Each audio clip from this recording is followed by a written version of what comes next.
Essentially, what distinguishes new media is that anyone can do it.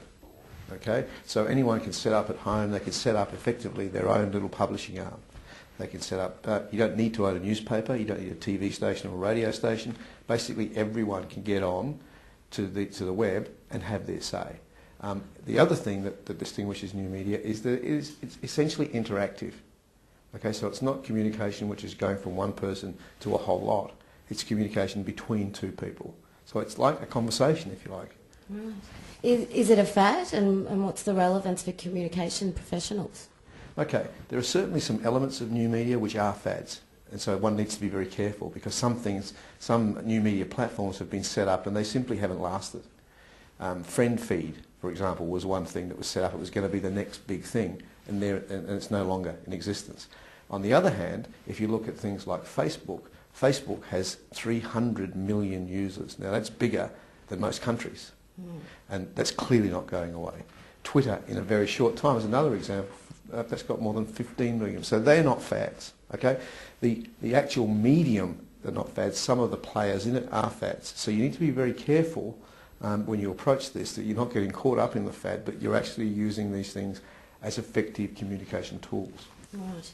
And there are many courses out there on how to use Twitter and what is Flickr and Facebook, Dig and Delicious, but the course that you've developed, you claim to be different. What is the difference? Okay, well at Media Manoeuvres we specialise in providing training for mainly corporate Australia. We're not playing with these things. We're looking at the professional use of communication tools. That's what we specialise in. That's what makes us the country's largest media training organisation. So we come from a very specific focus. We're looking at very particularly at, can this be useful for your organisation and its communication needs? If it's not useful, well, then we're not interested in wasting your time or playing with it, because we appreciate that in corporate Australia, bottom line is a big factor. We need to be able to show that there's a return on investment, or that you can meet some objective. So we come from that perspective, very much from a professional perspective, not from a social perspective necessarily. Right. And in your course you examine the Olivia Newton-John Cancer fundraising walk along the Great Wall of China, a campaign that you were personally involved in. Can you tell us how you use new media in this campaign? Okay, well my role in that campaign was I was the media director, and what we were trying to do was raise money for a charity, raise money for a new treatment for cancer. Now, what we quickly discovered is because the event was going on over 3 weeks involving a whole plethora of celebrities, that the media interest, the old media, traditional media interest, was going to be very short and sweet.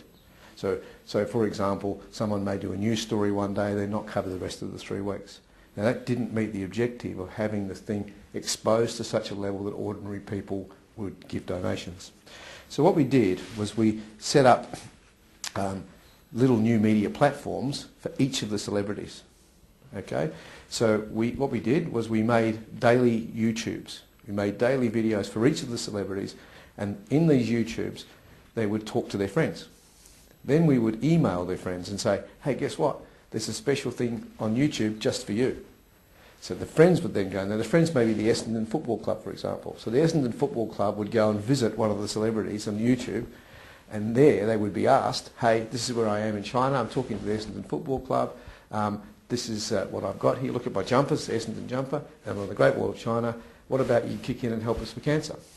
And so we were able to do that across a whole range of people. So we were able to reach a lot more people virally than we would have through the very short, sharp stories we were getting on old media.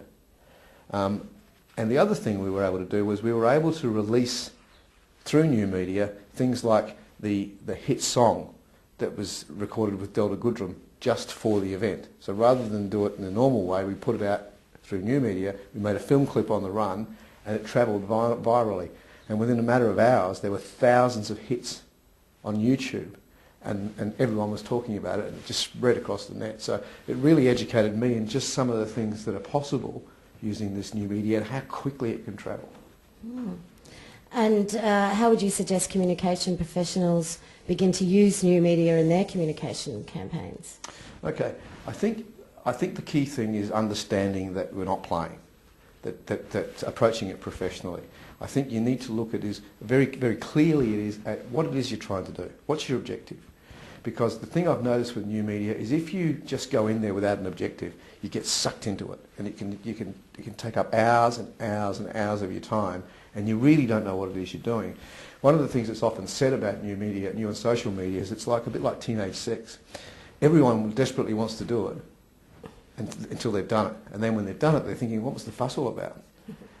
So it can become all consuming, and you get lost in it. So what you need to be very clear on is why are you doing it? What's the campaign about? What are you hoping this new media strategy will do for you? And then the other thing you need to do is you need to, equally at the other end, the corporate world today is interested in return on investment, ROI.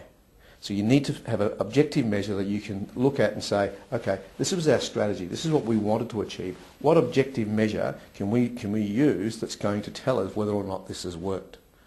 Because otherwise, you're just wasting your time. You're just playing around in the dark, and you could be just wasting a lot of time and money.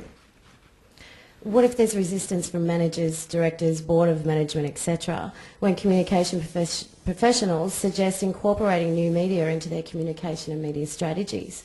How would you suggest they approach that? Well, at Media Manoeuvres, across the board in all of our training programs, we put a lot of store in process. And this question is best answered by process. It's no good going into your boss and saying, hey, I really want to do this campaign on Twitter, because that's not giving him the information that he or she requires. Rather than do that, what you would do is go in and say, do your research first.